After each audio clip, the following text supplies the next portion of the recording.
The Colts kicking off their preseason tonight in Baltimore. The focus tonight, as it's been during training camp, was QB1. So how would Anthony Richardson and Daniel Jones do against the Ravens, an opponent who didn't play their starters tonight? Dominic Miranda joins me in studio. He's got the highlights for us. Yeah, that's right, Scott. Obviously, all eyes on the quarterback battle, and why wouldn't they be? In preseason action, the score truly kind of is irrelevant. It's about the main takeaways you see throughout the game, and there are quite a few to take away from this first one for Indy this preseason. Obviously, we know what kind of happened with the quarterback position, situation throughout this game, but let's go through it. Our first time seeing this team in live game action this year. Highly anticipated, a lot to be determined. Anthony Richardson getting the start tonight, and not a bad start for AR5. First throw of the game, an 11-yard completion to A.D. Mitchell. He's really been stacking days past week or so for the Colts, getting Tyler Warren involved early as well. We'll get to him a little bit later on, both those guys showing up tonight, but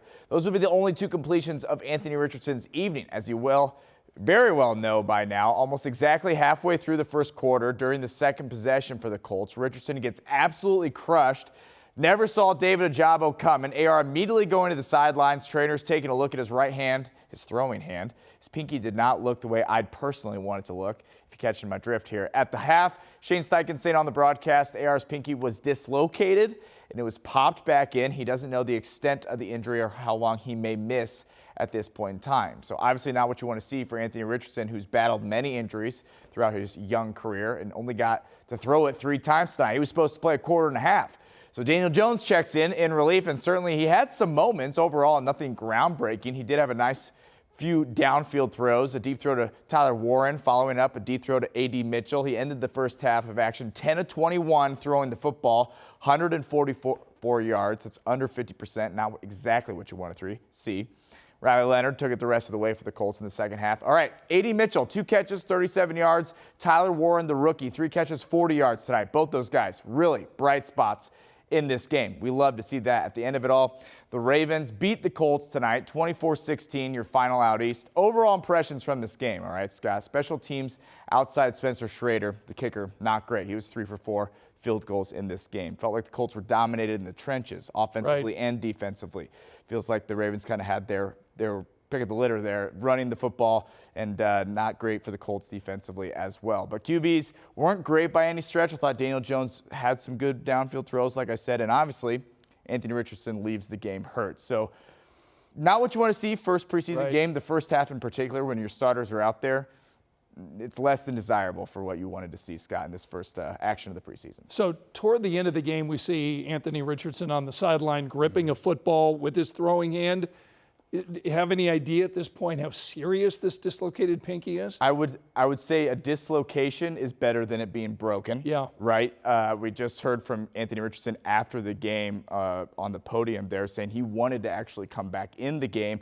I'm imagining the Colts didn't want to force that situation, even if it's an injury that we could see him next week come back from.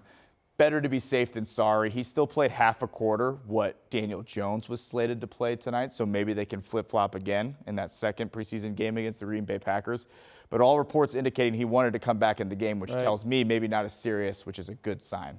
What does this do, though, to the narrative that AR can't stay healthy? That he missed 13 games in his rookie year, another 4 games last year, tonight in a preseason game, dislocated pinky. Yeah, I mean, you can't run from it, right? If stuff like this keeps happening, especially if he misses significant time, that narrative won't go away unless you prove to us that you can. It's a shame because throughout this training camp, this two and a half weeks of training camp, nothing has come up. The shoulder hasn't come up.